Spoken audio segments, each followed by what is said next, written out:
പ്രഭാവതി സിദ്ധാർത്ഥൻ നേർക്കുനേർ. ഇത് പ്രേക്ഷകർ കാത്തിരുന്ന യുദ്ധം. സ്നേഹബന്ധങ്ങളെക്കാൾ അവരവരുടെ ഈഗോയ്ക്ക് പ്രാമുഖ്യം നൽകുന്ന ചില നിമിഷങ്ങൾ എല്ലാവരുടെയും ജീവിതത്തിലുണ്ടാകും. നിസ്സാരമെന്ന് നമ്മൾ കരുതുന്ന പല കാര്യങ്ങളും അപ്പോൾ നമ്മൾക്ക് നമ്മളുടെ മരണത്തേക്കാൾ വലുതായിരിക്കും. അങ്ങനെ ഒരു അവസ്ഥയിലൂടെയാണ് പ്രഭാവതി ഇപ്പോൾ കടന്നു പോകുന്നത്.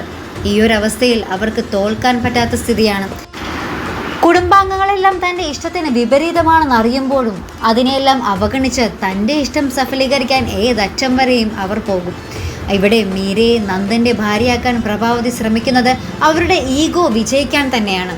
അതിനെ എതിർ നിൽക്കുന്നത് തൻ്റെ മക്കളായാലും ഭർത്താവായാലും അവരെയെല്ലാം അടിച്ചമർത്താൻ തന്നെയാണ് പ്രഭാവതി ശ്രമിച്ചുകൊണ്ടിരിക്കുന്നത്.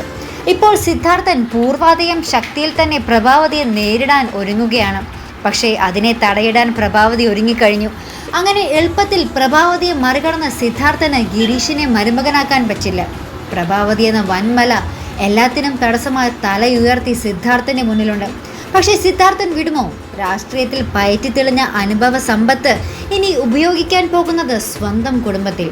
എന്തായാലും ഇവർ തമ്മിലുള്ള കൊടും യുദ്ധം തന്നെയാണ് വരും എപ്പിസോഡുകളിൽ നമ്മൾ കാണുവാൻ പോകുന്നത്. ഒരു കൊടും യുദ്ധം. പ്രേക്ഷകർ കാത്തിരിക്കുന്ന ഈ യുദ്ധത്തിൽ നന്മയ്ക്ക് തന്നെ വിജയമുണ്ടാകുമെന്ന് നമ്മൾക്ക് പ്രതീക്ഷിക്കാം. അപ്പോൾ എന്തായാലും ഇതുപോലത്തെ റിവ്യൂസിനായി നിങ്ങൾ മറക്കാതെ ചാനൽ സബ്സ്ക്രൈബ് ചെയ്യുക. അടുത്തൊരു വീഡിയോയുമായി വരുന്നത് വരയ്ക്കും ഗുഡ് ബൈ.